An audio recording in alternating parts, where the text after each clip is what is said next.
안녕하세요. 대한민국 좌파들의 민낯을 낱낱이 까발리는 남자 정치구단 오영우입니다. 자, 오늘 가져온 소식은 조국 장관이 2심에서 또 실형을 받았어요. 거기에 대한 얘기야, 그리고 또 조민에 관한 얘기를 한번 간단하게 해보도록 할게요. 자, 조국 전 장관 2심에서도 실형, 그리고 재판부에서는 진지한 반성이 안 보인다라고 해서 이전 1심하고 똑같은 징역 2년이 나왔어요. 결국 이 2심에서도 2년 실형이 나온 거는 조국이 반성하지 않았기 때문에라고 재판부에서도 밝힌 건데요. 이게 집행유예가 아니고 진짜 실형 2년이니까 만약에 최종심에서도 똑같은 결과가 나온다면 이 조국 전 장관은 그 아내 정경심과 같이 깜빵에 가게 되겠죠. 근데 이번에는 역시 이제 법정 구속은 면했어요. 왜냐하면 아직 최종심이 남아있고 그때까지 피의자의 방어권을 보장한다는 차원에서 법정 구속은 면했는데, 이제 조국이 선고를 받고 나오면서 뭐라고 했냐면은 검찰 독재의 행태를 막겠다, 어떠한 일도 마다하지 않겠다고도 했다. 총선 출마 여부를 묻는 질문에 조만간 입장을 공식적으로 표명할 시간이 있을 것으로 본다며 사실상 출마를 시사했다. 이게 좀 어이가 없는 게, 여기서 만약에 이거 실형 2년 받으면은 이거 피선거권이 없거든요. 그러니까 출마를 해서 만약에 당선이 되더라도, 뭐 당선되지도 않겠지만 당선이 되더라도 결국에는 의원직 상실을 할 수밖에 없어요. 뭐 감옥 가야 되니까, 깜빵 가야 되니까. 그리고 이후 페이스북에 올린 입장문에서는 오는 4월 10일은 민주주의 퇴행과 대한민국의 후진국화를 막는 시작이 돼야 한다. 저의 작은 힘도 이제 그 길에 보태려 한다고 밝혔다. 큰 불을 일으키기 위한 불쏘시개가 되라 하면 그리하겠다. 퇴행하는 역사의 수레바퀴 아래 몸을 던져 막으라 하면 그리하겠다고도 적었다. 조국이 아주 큰 그 자신만의 세상에 갇혀있다는 그런 느낌을 많이 받는데, 자기가 대한민국을 위해서, 대한민국이 지금 잘못된 방향으로 가고 있으니까 그거를 바꾸기 위해서 몸을 내던지겠다라는 그런 의미로 이런 말을 하는 것 같은데, 아니 일단은 지가 뭐라고 이런 얘기를 하는지 사실 잘 모르겠어요. 이게 조국 사태라는 그걸 통해서, 그리고 뭐 조국의 강을 건넜다 뭐 이런 표현을 통해서 문재인 정권이, 그러니까 좌파 정권이 5년 만에 정권을 잃는데 1등 공신이 본인인데 아직도 자기가 뭔가 되는 것 마냥 이렇게 큰 소리를 치고 있다는 게 정말 어이가 없습니다. 이제 조국은 징역 2년이 아니라 뭐 징역 진짜 검찰이 구형했던 5년을 선고를 해야 이 사람이 주둥이를 닥치게 하려면은 그 방법밖에 없는 것 같아. 깜빡이 가야 그제서야 조용해질 것 같아. 아무튼 이 조국은 2년 실형을 받았는데, 그에 반해서 자기가 전부 다 한 짓이다라고 했던 정경심은 오히려 감형이 됐어. 이제 정경심이 뭐라고 했었냐면은, 조국은 아이 교육에 관심이 없는 그런 경상도 남자다. 상경상도 남자기 때문에 집안일에는 진짜 우리 집 재산이 얼마인지도 모르는 그런 사람인데, 자기가 전부 다 꾸민 일이다. 그 펀드 관련된 일도 그렇고 아이들 입시 비리에 관한 것도 자기가 다 꾸민 일이기 때문에 조국 전 장관은 아무런 죄가 없다. 자기에게 죄를 물어달라라고 했어요. 근데 이게 오히려 재판부 입장에서는 정경심이 자기가 저지른 일에 대해서 모두 다 시인을 하고 있고, 그리고 아들도 학위를 반납하는 걸 봐서 정경심 뭐 이미 깜빵을 갔다 왔기 때문에 재판부에서도 이제 두 번의 죄를 묻지는 않을 거라고 저도 봤어요. 근데 그 전까지는 죄를 뉘우치지 않는 모습이 있었기 때문에 실형이 좀 떨어질 수 있었던 상황인데, 이제 와서는 자기가 다 꾸민 일이다. 뭐 조국은 됐고 자기가 다 꾸민 일이다라고 시인을 했어. 그러니까 재판부에서 어떻게 판단을 했느냐? 이거 죄를 인정했다. 그리고 죄를 인정하고 충분히 뉘우치고 있는 것으로 보고 실제로 행동도 그렇게 하고 있으니까, 원래는 징역 1년, 실형을 받았었는데 징역 1년에 집행유예 2년으로 감형이 됐어요. 그러니까 집행유예 2년이니까 이 징역 1년은 실제로 집행이 되지 않는 거지. 뭐 깜빵에 다시 갈 필요가 없는 거야.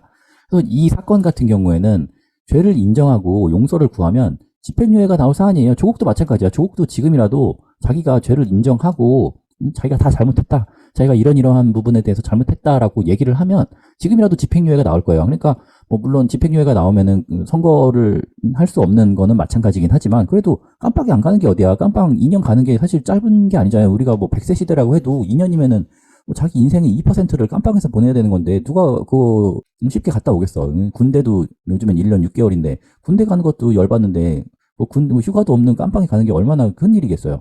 근데도 조국은 고집불통이에요. 고집불통.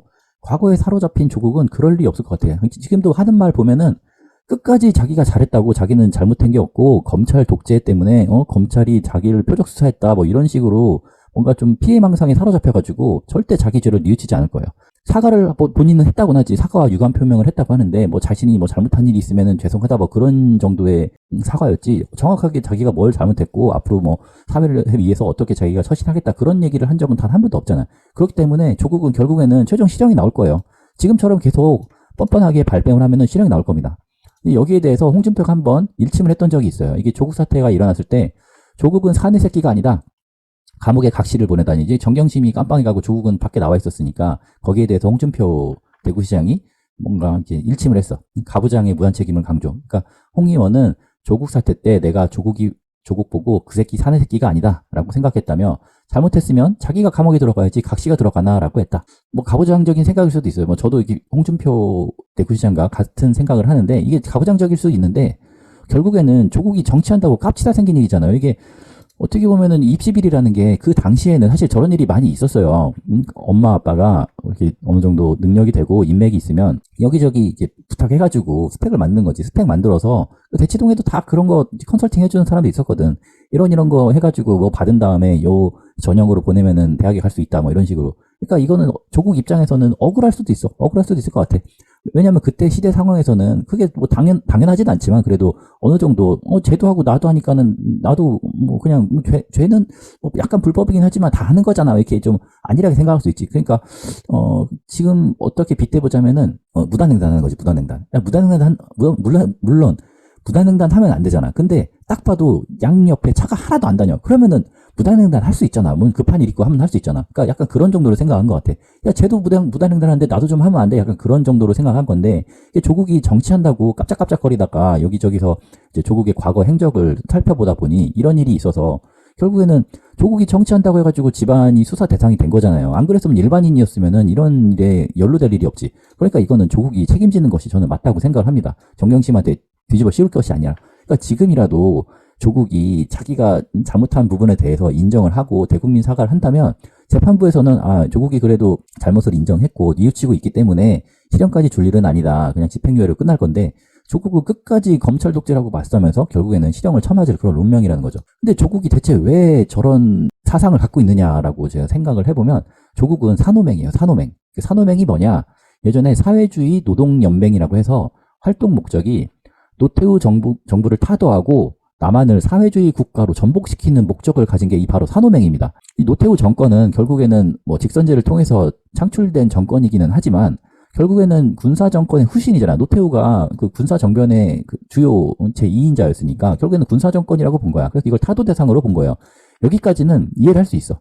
물론 그 노태우 정권이 들어서는 데 있어서 그 삼김의 역할이 굉장히 컸다는 부분이 있지만 그래도 결과적으로는 군사 정권을 완벽하게 청산하지 못했다는 생각을 가질 수 있으니까 이에 대해서는 뭐 그럴 수 있다고 쳐. 노태우 정권 전복시키자 그렇게 생각할 수 있다고는 뭐 100번 양보해서 그거는 인정을 해줄 수 있겠습니다. 하지만 그 이후에 사회주의 국가로 전복시키는 거는 좀 이상하잖아. 말이 안 되잖아. 그러니까 이게 어떻게 이거를 실행하려고 했냐면은 일단 임금 투쟁을 해. 그러니까 노동자들을 규합해서 총파업을 시키는 거야. 총파업을 하면 어떻게 돼? 경제가 마비되잖아. 그럼 마비가 되면은 나라가 망하니까 그럼 이건 혁명을 통해서 국가를 한번 뒤집어 보자라는 게 바로 산호맹의 주요 활동 목적이었어요. 그러니까 이 조국은 직접 산호맹 활동을 하지는 않았어. 하지만 거기에 유관 단체인 남한사회주의 과학원에서 활동한 전력이 있어서 거기에 대해서 구속된 적이 한 번 있습니다. 그러니까 조국은 앞에 나서가지고 막 이렇게 하자 저렇게 하자 그런 게 아니라 뒤에서 막 이렇게 좀 자기만의 사상에 빠져가지고 뭔가 사회주의적 사상을 공부한다던가 아니면 어떤 방식으로 활동을 할 것인가에 대한 그 싱크탱크 역할을 했던 거예요. 그러니까 조국의 최근 발언을 보면은 이준석 신당과 합해서 200석을 확보한 다음에 같이 정치 행보를 하자. 이게 어떤 행보를 하자는 거냐면은 200석을 확보하면 윤석열 대통령을 탄핵시킬 수 있다. 어떻게 탄핵을 시키느냐? 200석을 확보하면 윤 정부가 국정 동력을 잃을 거니까 그러면은 검찰이나 뭐 경찰 쪽의 수사력을 동원해서 윤석열 정부의 불법을 찾아내자. 그리고 불법을 찾아낸 다음에 그걸로 180석 있으면 탄핵 그 결의안 올릴 수 있으니까 탄핵시키자. 탄핵시켜버리면 되는 거야. 이렇게 하는 거예요. 그리고 200석으로 탄핵을 못 시키더라도 개헌을 하자. 개헌을 해가지고 대통령 임기가 지금 5년인데 대통령 임기를 줄이면 자연스럽게 윤석열이 빨리 내려가니까 그게 탄핵 아니냐라는 그런 유화적인 발상을 하는 겁니다. 그러니까 이게 결국에는 이 산호맹 때부터 연결된 조국의 좀 망상인 것 같아요. 망상. 그러니까 방구석에서 이렇게 하면은 나라가 이렇게 좀 좋은 방향으로, 그러니까 자기가 생각하기에 좋은 방향으로 간다는 건데 사실은 그냥 나라를 뒤집어 버리자는 그런 말도 안 되는 생각을 하고 있는 거예요. 그러니까 조국은 그거지. 정신이 그 과거에서 자라질 않은 거야. 그러니까 뭔가 자기가 마음에 안 드는 부분이 있으면 그냥 뒤집어 버려 씨발 뭐 이런 약간 그런 사상을 갖고 있는 것 같아요. 그러니까 이준석도 여기에 대해서는 나는 너랑 정치 행보를 같이 할 계획이 없다라고 해서 좀 말도 안 되는 그런 말로 끝났던 그런 발언인데 아무튼 조국은 결국에는 2심에서도 실형을 받았으니까 결국에는 깜빵을 갈 것 같아요. 제가 앞에서 설명한 것처럼. 반성을 하지 않는데 누가 이거를 봐주겠어. 결국에는 앞에랑 똑같은 결과가 나오겠죠. 그리고 이번에는 조민에 관한 소식입니다. 조민이 이 와중에 약혼을 발표했어요. 아빠가 깜빵 갈지도 모르는 이 상황에서 약혼을 발표했어. 이거 결혼식 때 과연 조국이 그때는 결혼식 때까지 남아있겠지. 근데 뭐 결혼하자마자 조국이 만약에 최종심을 일정이 어떻게 될지 모르겠지만 최종심을 받으면 깜빵에 갈 건데, 약혼이 뭐가 문제냐? 뭐 약혼하는 거 개인사니까 뭐 크게 뭐 할 건 없는데 후원금을 보내지 마세요. 약혼 발표 무슨 일이 발생했느냐? 조국 전 법무부 장관 딸 조민 씨가 약혼을 발표하자 지지자들이 그의 은행 계좌로 후원금을 보내는 일이 발생했대요. 그러니까 이게 보통 진짜 병신 같은 유튜버들 보면은 막 후원 계좌 써놓고 막 그러잖아. 막 가끔 유튜브 채널 보면은 뭐 후원 계좌 어디 뭐 커피값이라도 보내주세요. 막 이런 사람들이 있는데 나도 할까? 나도 계좌 까놓으면은 누가 좀 커피값 좀 보내줄려나? 아무튼 저는 커피값 필요 없어요. 사실 이거 재미로 하는 거니까. 아무튼 조민이 약혼 발표 후에 은행 계좌가 잠시 공개가 된다보다 자기는 잘 모르겠지만 은행 계좌가 공개됐나 본데, 근데 제가 공개하거나 공개를 요청한 적이 없어요. 그러니까 돈 보내지 마세요라고 하는 거야. 그러니까 이게 좀 이해가 안 가는 게, 실수로 은행 계좌를 오픈할 수가 없잖아요. 그냥 자기가 은행 앱에 로그인해가지고 그 계좌가 잠깐 화면에 나온다던가, 아니면은 자기 은행 계좌가 어디 써 있는 거에 잠깐 스쳐가다가 보여진다던가, 뭐 그런 상황이 돼야 은행 계좌가 노출이 되는 건데, 아무튼 자기도 모르게 은행 계좌가 내 계좌가 왜 공개되었지? 여러분 입금하지 마세요. 꼭이요. 진짜요. 정말이에요. 진짜 보내지 마시라니까. 진심이라고요. 정말 왜 그래? 이거 뭔 개소리야. 그냥 은행 계좌를 폐쇄하면 될 일이에요. 요즘에 인터넷 뱅킹 쓰잖아. 요즘에 누가 은행 가가지고 막 통장 들고 가가지고 입금해주세요. 아니면은 뭐 계좌 틀어봤습니다. 뭐 그런 사람 없잖아. 우리 뭐 젊은 MZ 세대들은 그런 일이 없잖아요. 뭐 토스뱅크나 카카오뱅크 이런 거 많이 쓰고 하니까 뭐 신한은행 계좌가 열렸다고 하는데, 신한은행도 마찬가지로 인터넷 뱅킹 다 되기 때문에 계좌가 그냥 계좌 폐쇄하는 거 일도 아니야. 그냥 클릭 한 두세 번 하면은 계좌가 없어져. 그리고 신분증이랑 또 클릭 몇 번 하면은 계좌가 하나 생겨. 그러니까 후원금을 받기 싫으면 그 은행 계좌를 폐쇄하고 은행 계좌 하나 새로 파. 사람들이 모르는 계좌 하나 파면 되잖아. 근데 그냥 주댕이로만 보내지 말라니까. 왜 그래? 보내지 말라니까 진짜. 정말 이렇게 되는 거죠. 결국에는 보내란 얘기잖아. 후원금 보내세요. 계좌 막진 않을 테니까 후원금 보내지 말라고 했어. 뭐 이런 거죠. 그러니까 이거 왜 그러세요? 왜 그러시나? 약간 이런 느낌이죠. 아무튼 이렇게 조민이 약혼 축의금을 보내지 말라고 했음에도 불구하고 어려워도 할 건 해야지. 우리 조국 전 장관님, 정경심 교수님, 조민 양 아주 검찰 독재로 인해서 많은 어려움을 겪고 있는데 개돼지들이 축의금이라도 보내드려야죠. 저희들 대신에 고생하고 계신데 축의금 보냅니다. 행복하세요 라고 보내고 있어요. 너무 행복한 것 같아. 유튜브도 구독자 모으기가 정말 빡센 일인데 몇만 되는 게 굉장히 쉬운 일이 아닌데, 자기가 유명인이 아닌 이상. 아무튼 아빠 때문에 재판을 통해서 조민이라는 사람이 세상에 알려졌고, 좌파 지지자들에게 알려졌고, 그리고 그걸 통해서 유튜브 데뷔를 했더니 구독자가 지금 막 30몇만, 거의 40만 다 돼가는데, 구독자가 막 모이니까 너무 행복한 거지. 저번에 말한 것처럼 이거 유튜브 한 30만 40만 구독자를 가진 유튜버라면 광고 한 편 따는데 1000만 원 2천만 원 정도 들여야 된단 말이야. 조회수가 한 10만 정도 나오니까 10만이면 자기 아니거든. 만약에 홍삼 10만원짜리 팔았는데 10만 뷰가 나와가지고 만상자가 팔렸다고. 조금 그 돈이 얼마야? 엄청난 건데, 만상자면은 10억이잖아. 10억 매출이 10억이 나는 거니까 얘네한테 1000만원 2천만원 줄 수 있단 말이야, 광고비로.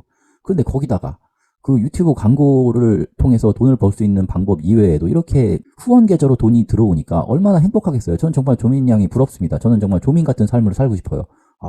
의사보다 더 위야. 내가 보기에는 의사보다 유튜버 되는 게 훨씬 더 행복한 것 같아요. 의사 되면은 뭐해? 맨날 그 환자들, 아픈 사람들이나 보고 대학병원에 있으면은 막 교대 근무해야 되고 밤새서 근무해야 되고 하는데, 지금은 자기 일하고 싶을 때 일하고, 영상 찍고 싶을 때 찍고 싶은 것만 찍고, 후원금 받고 하면 얼마나 행복하겠어요.